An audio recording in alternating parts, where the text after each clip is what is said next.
Welcome to Soju TV. Nursery Rhymes. Soju, Soju, Soju TV. La la la, come sing with me.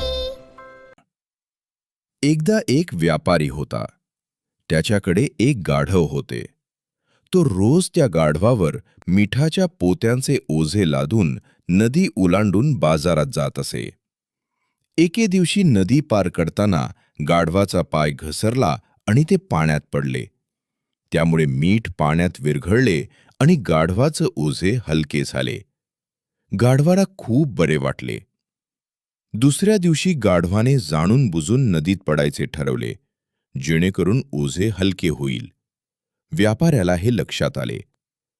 तिसऱ्या दिवशी व्यापाऱ्याने गाढवावर मिठाऐवजी कापसाची पोती ठेवली.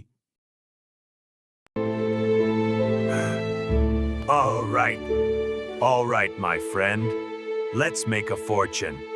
गाढव पुन्हा नदीत पडले, पण यावेळी कापूस पाणी शोषून जड झाला आणि गाढवाला खूप जड ओझे उचलावे लागले.